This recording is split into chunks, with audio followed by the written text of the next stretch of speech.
Síguenos en Twitter, @Factores de Poder.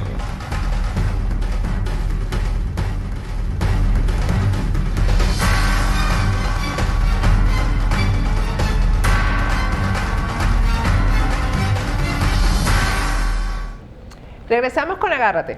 ¿Necesitas dinero en efectivo? Yo creo que todo el mundo necesita dinero en efectivo.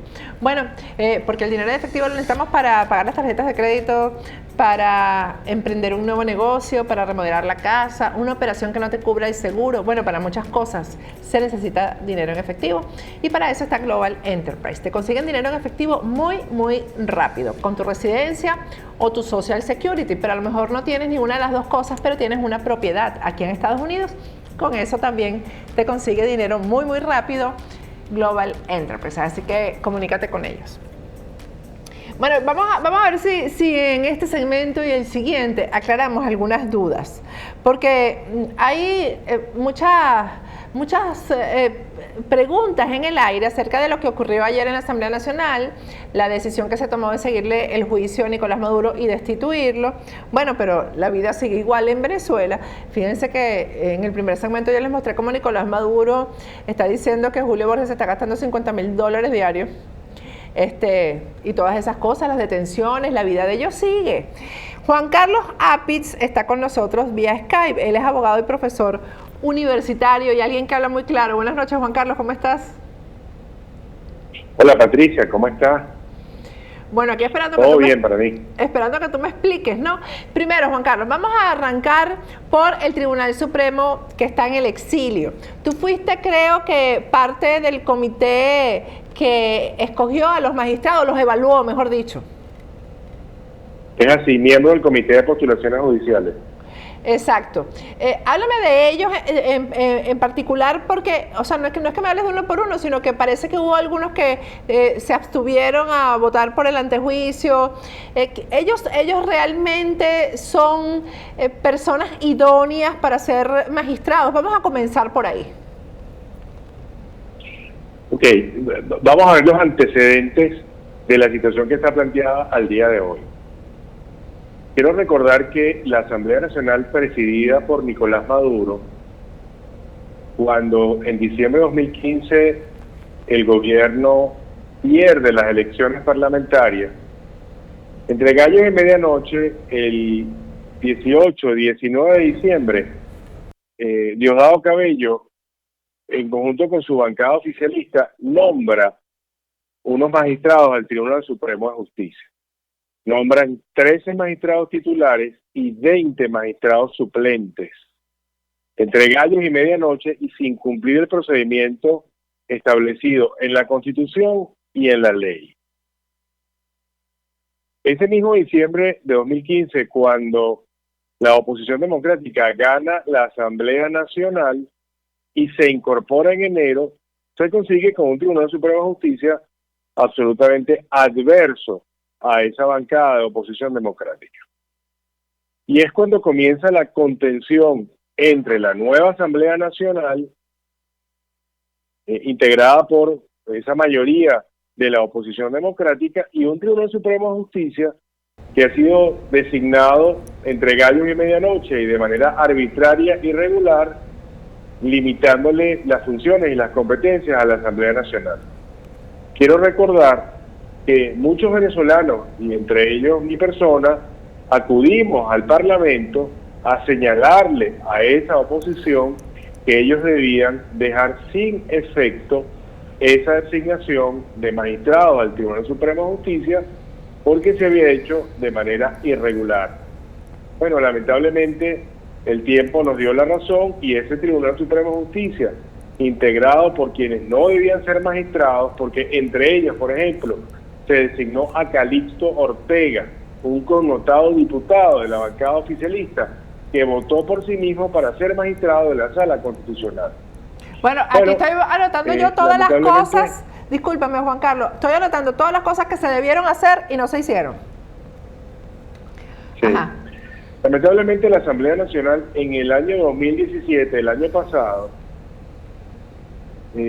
nombra a estos magistrados producto de haber declarado validado el procedimiento de designación realizado en el 2015. Claro, lo hace lamentablemente año y medio después. Finalmente, cuando integramos el comité de postulaciones oficiales, hicimos la evaluación de las credenciales, entregamos un informe a la plenaria de la Asamblea Nacional y esta, del informe técnico que nosotros elevamos, escogió los nombres de esos 13 magistrados titulares y 20 magistrados suplentes para las distintas salas del Tribunal Supremo de Justicia.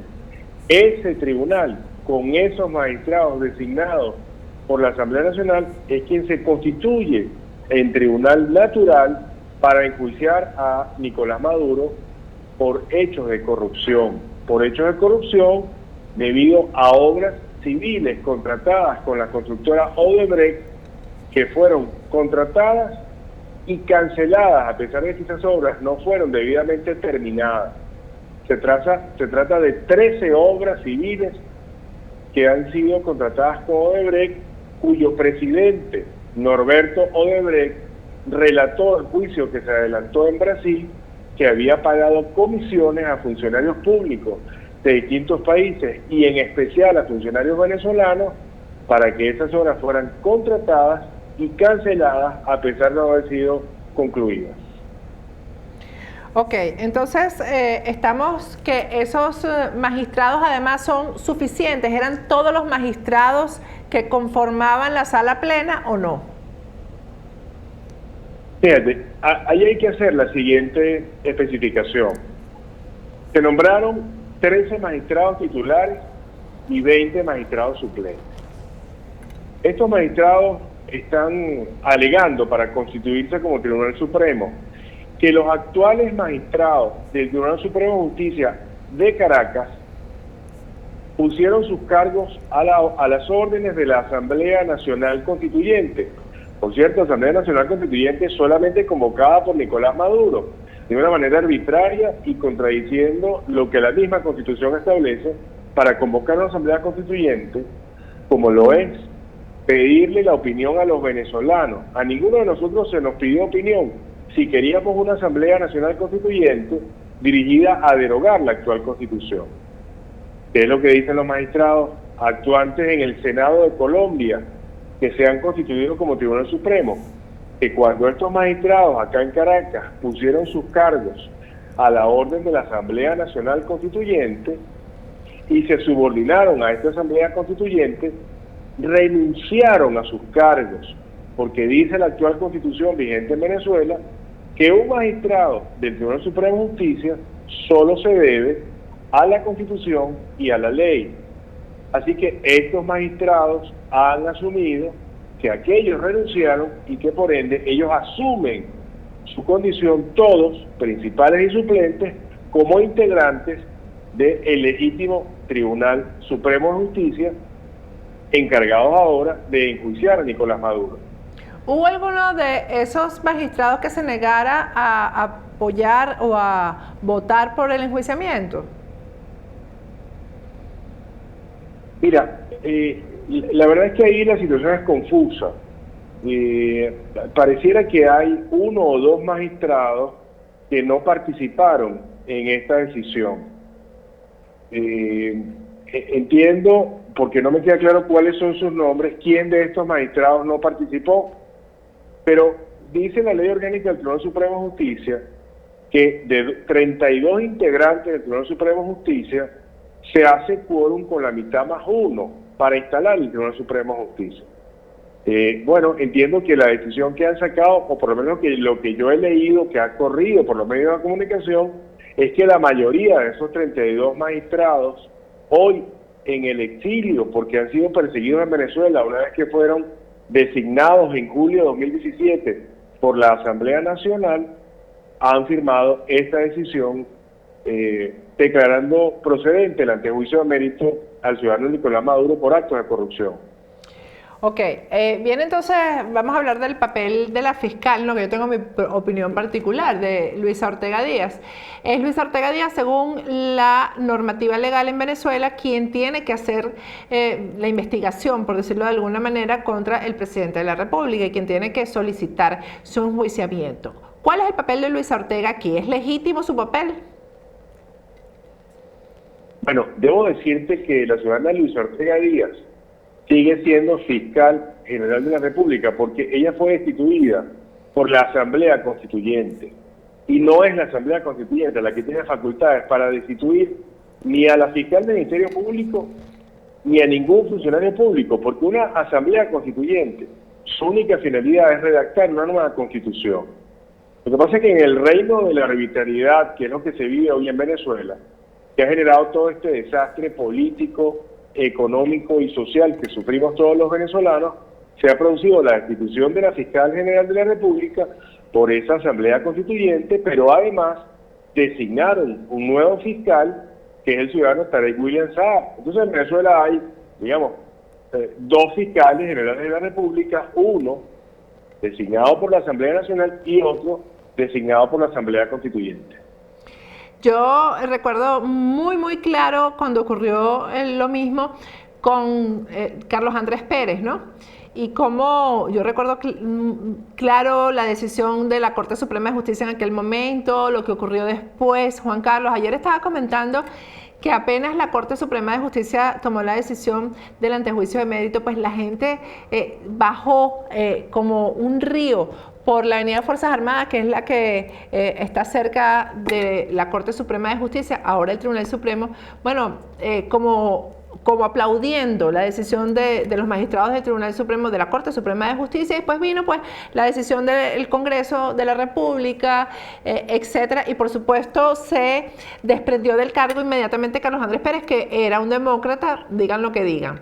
En este caso no ha pasado absolutamente nada después de la decisión de la Asamblea Nacional, Juan Carlos, porque fíjate, lo primero además que se decía es que no iban a votar todos los miembros de la Asamblea Nacional, todos los diputados, que no iban a aprobar esto, pero como la presión ciudadana está mandando, porque y eso me parece muy importante, hubo mucha presión, ya la gente empezaba en las redes a denunciar que uno u otro se quería ausentar para no tener que votar, entonces todos decidieron votar, pero hay algunos que hoy han estado en las redes diciendo, bueno, fíjense, hicimos lo que ustedes querían, como dirigiéndose a la mayoría ciudadana, ¿no? Y ahora que ahí sigue Maduro en el poder. Bueno, fíjate, la decisión que acaba de tomar el día de ayer la Asamblea Nacional es una decisión muy trascendente, es una decisión histórica. Con 105 votos, solo se ausentaron 4 diputados, además por causa justificada. Uno de ellos alegó, y es así porque ya se sabe a ciencia cierta que eso está pasando, tiene orden de captura por el segundo. Gaby Arellano. Que era diputado Gaby Arellano. Sí, señor. Luego otro diputado, Rafael Guzmán, fue intervenido quirúrgicamente del corazón. A otro diputado se le impidió el acceso a la Asamblea Nacional, al diputado España. Y hay un cuarto diputado en este momento que no ubico su nombre, que también se le pidió el acceso. Es decir, de 109 diputados que tiene la bancada de oposición, 4 se ausentaron justificadamente y el resto, los otros 105, estaban ahí en la Asamblea Nacional y votaron favorablemente. Ajá, te voy a atajar ahí para continuar en el siguiente segmento porque ya se me fue largo este y me di cuenta, hablando contigo siempre se me va el tiempo. Al regreso me vas a hablar de esa decisión histórica si, por ejemplo, aquí no hubo ni siquiera intervenciones, no hubo debate, hubo como, digamos, alegorías y frases y cosas y se montaron en las mesas, pero debate así como debate en sí no hubo, pero al regreso me vas a hablar de eso y de las consecuencias que eso realmente podría traer, sobre todo, Juan Carlos, quiero que analicemos el tema de la comunidad internacional, si la comunidad internacional acepta como legítimo esto o no lo acepta. Al regreso continuamos conversando con Juan Carlos Apis, pero primero quiero recordarles a quienes necesitan medicinas en Venezuela y por supuesto no las consiguen. Tenemos un gran aliado aquí en el sur de la Florida que es Farm Aid. Hoy me han preguntado muchísimo por las redes, es Farm Aid. Revisen las redes sociales de Farm Aid, por cierto, y la página web, visítenla para que puedan leer cuáles son las condiciones que ellos exigen para poderles vender y enviarles a Venezuela la medicina que tanto necesitan. www.farm-aidrx.com. Y para quienes vivimos aquí en el sur de la Florida, Farm Aid está afiliada a todas las empresas de seguro, así que con tu tarjetita de seguro llegas a Farm Aid y todo te va a salir mucho más económico. Ya volvemos con Juan Carlos Apis.